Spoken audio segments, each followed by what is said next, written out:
예, 정읍고창 유성엽 의원입니다. 먼저 국제원산지 정보원장님, 네. 조직 개편하셨던데요. 네.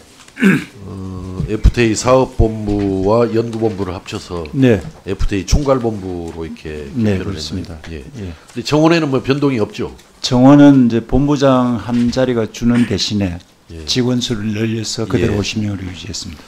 저는 사실은 뭐 작년도에는 국제원산지 정보원은 만들어지지 말았어야 할 조직을 이렇게 만들어 가지고 가는데 그래도 이렇게 조직 개편을 시도한 것은 나름대로 평가하지만은 예. 정원을 하나도 줄이지 않고 이렇게 가는 것은 굉장히 좀 아쉬움이 있다라고 말씀을 드리면서, 그러면은 그 FTA 총괄본부장은 부원장격이네요. 그러면은. 네, 그렇습니다. 그렇죠. 뭐 업무를 총괄하면서 원장을 보좌하는 역할을 하고 있습니다. 제가 이게 그 없어 만들지 말았어야 할 조직이라는 것은 그 관세청 공무원들 퇴직 후 자리 만드는 자리였다는 저는 그런 생각인데, 지금 원장도 관세청 출신,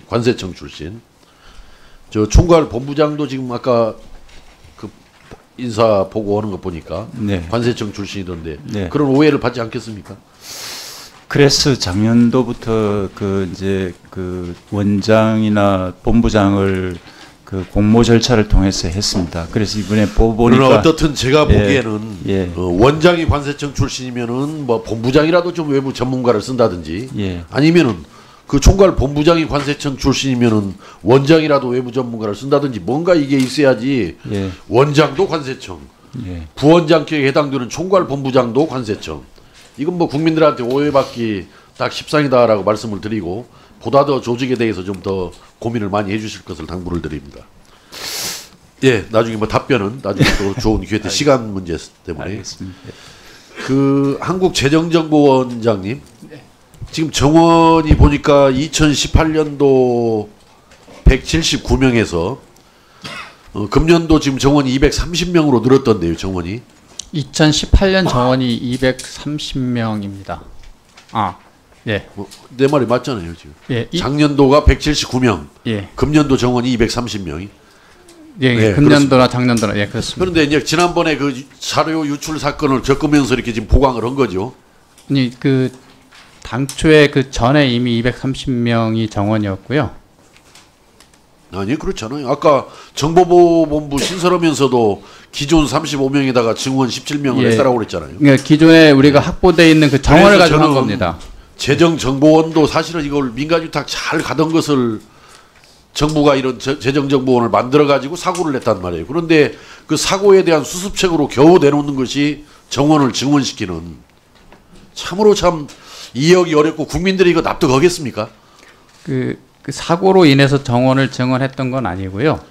예, 어떻든 확보된 정원을 가지고 주로 보안 쪽에다가 한 것이죠. 공공기관에 대해서는 그 방만, 나태, 또 하는 일의 무모함, 이런 걸 가지고 국민적인 아주 비판, 지탄이 심한 상황이기 때문에 어떻든 정원을 이렇게 늘린 것은 뭐라고 설명해도 납득할 수가 없는 문제다.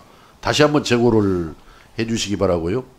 조폐공사 사장님, 지금 평가가 굉장히 안 좋던데 2018년도 동반성장 평가 결과 100점 만점에 47점, 72점으로 최하위 등급, 공기업 브랜드 평판 지속적으로 낮은 상황인데 왜 그렇습니까? 그리고 대책은 있습니까? 예, 우선 그 동반성장이 이제 중소벤처부의 산하재단에서 평가한 것이 좀 좋지 않게 나와서 우선 저희도 송구스럽게 생각합니다. 어떻든 이런 평가가 지속적으로 양쪽 평가가 좋지 않다라는 것은 조폐공사가 그만큼 긴장하지 않고 노력이 미흡했다라는 뭐 반증입니다. 그렇기 때문에 보다 더 좀 분발해 주실 것을 당부를 드립니다. 네, 그런데 시간 관계상 좀 예. 자세한 내용은 예, 나중에 좀 또 따로 서면으로 보고를 예. 해주시고요. 지금 한국투자공사 사장님, 예.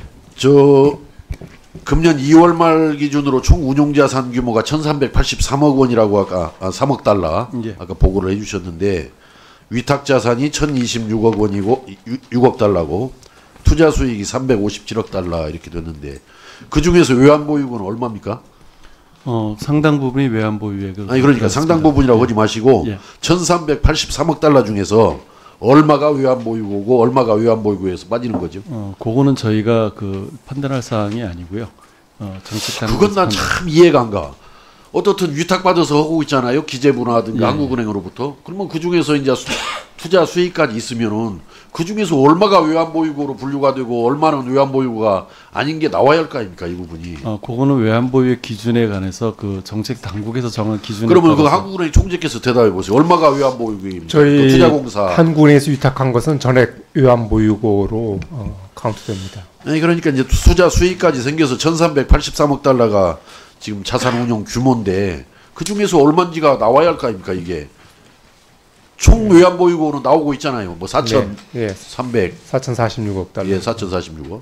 좀 이해가 안 간다는 말씀을 드리면서 작년도 투자 수익률이 아주 안 좋죠. 예, 그렇습니다. 근데 저 문제는 뭐 여건이 안 좋으면은 투자 수익률이 안 좋을 수 있다라는 거 인정합니다. 인정하는데 왜 국민연금보다 안 좋죠? 그거는 뭐 첫째 저희가 그 해외 부분의 그 시장의 변동성이 컸다는 그런 시장 상황적인 측면뿐이 아니라 저희가 그거에 대한 좋습니다. 어떻든 대응이 그런데 좀, 예. 문제가 또 이해가 안 가는 게 예. 그렇게 이제 여건이 안 좋아서 투자 수익률이 낮아졌는데 예. 그런데 왜 성과급은 받아갑니까? 직원들 지급합니까? 성과급은 저희가 성과급 기준 평가가 그 3년 성과를 반영해서 그 평균에서 받도록 되어 있습니다. 하여튼 그래서 뭔가 그 성과급 이름도 좀 잘못된 예. 것 같고 시스템 설계도 좀 잘못된 것 같아요. 수익률이 낮아가지고 엄청난 손실을 봤는데 성과금을 지급을 하고 있다. 이건 좀 문제가 있는 거 아닌가. 그렇잖아요. 예, 의원님 그 지적사항에 대해서는 앞으로 저희가 그러시고 성과를 잘 내도록 앞으로 법을 하겠습니다. 개정해가지고 국내 투자할 용의는 없습니까? 한국투자공사가? 저희가 기본적으로 아까 이건 해외 투자로 전부 유출시키는 것이 심각한 문제가 있어요. 제가 볼 때는. 의원님 지적하신 대로 외환보유액이기 때문에 국내 투자로 하는 거는 적절치 않다고 꼭 생각합니다. 그러지 않습니다. 외환보유액이 아닌 것도 있어요. 지금 1,383억 달러 중에서는. 그래서 그걸 정확하게 나누자 이거예요. 얼마까지가 외환보유액, 얼마가 아닌 거. 아닌 것은 국내 투자를 하셔야죠. 이 국내 수요를 갖다가 전부 외국으로 빼돌리는 거 아니에요. 뭐 빼돌린다는 말이 옆에가 좀 있지만은 저는 한번 그것도 신중히 생각을 해보셔야 한다고 말씀을 드리고. 위원장, 제가 오늘 휴가지 못 오는 형편인데 조금만 시간을 더 주시랍니다. 원래 이 관행에 어긋나는 건데요. 네. 조금만 그냥 짧게 하시죠. 되게 이제 별도 시간은 제가 안 하고 추가 질의하는 걸로 하고 그냥 조금 이렇게 양해를 구하면서 했던 건데 어쨌든 뭐 사정이 그러시니까 짧게 이렇게 하시죠. 네네 예. 네. 아까 우리 한국은행 총재님께서 그 인사 말씀 중에 국내 경제는 수출이 둔화되면서 성장 흐름이 다소 완만해지는 모습을 나타내고 있다 해서 네. 저는 지금 그 경기 하강에 대한 한국은행의 진단이 틀렸다라고 생각을 하는데 그러면 수출이 좋을 때는 왜 그때도 성장이 더디었죠? 그때도. 아니, 그러니까 경기 하강에 대한 진단이 틀렸어요. 제가 볼 때는. 수출 부진이 경기 하강의 주 원인이 아닙니다. 사실은. 만약에 그게 맞는 진단이라면 수출이 좋을 때는 경기가 상승했어야 할 거 아니에요. 만약에 한국은행 네. 이 말씀대로 한다면 너프하게 이야기를 하면은. 네, 저희들이 아마 그 대표적으로 좀 둔화되고 있는 지표를 하나 대표적으로 언급을 냈던 겁니다. 네. 물론 그렇겠죠. 그랬는데 제가 볼 때는 경기 하강의 주된 원인이 저는 따로 있다라고 생각합니다. 뭐냐면은 네. 우리 경상수지 흑자가 얼마입니까? 한 뭐 700억 달러 한 작년에 GDP 한 6, 7% 정도 수준 되죠. 한 4억 최근엔 조금 떨어졌지만 줄었습니다. 예. 그런데 그 돈이 해외 투자라는 미명하에 명목으로 외국으로 나간단 말이에요. 나가기 때문에 국내 수요를 그만큼 해외 수요로 이전을 하는 결과를 가져오기 때문에 국내 경기 부진이 줄어가둔 거다. 그 점에 대해서는 어떻게 생각합니까? 물론 이제 지금 말씀하신 것 중에 상당 부분 저희들이 해외 투자가 늘어나고 있는 건 사실입니다. 그래서 제가 그렇지만, 아까 투자공사보다 국내 투자로 돌려라 이거 법을 고쳐서라도 애써서 수출해가지고 벌어들인 돈을 해외 투자로 빼돌리니 국내 수요가 감소할 수밖에 없는 거 아닙니까? 국내 수요가 감소하니까 국내 경기 부진이 줄어드는 거 아닙니까? 어떻습니까? 근데 해외 투자하느냐 국내 투자하느냐는 건 기업들이 또 투자자들이 여러 가지 종합적으로 고려해서 뭐 판단한 결과 아니겠습니까?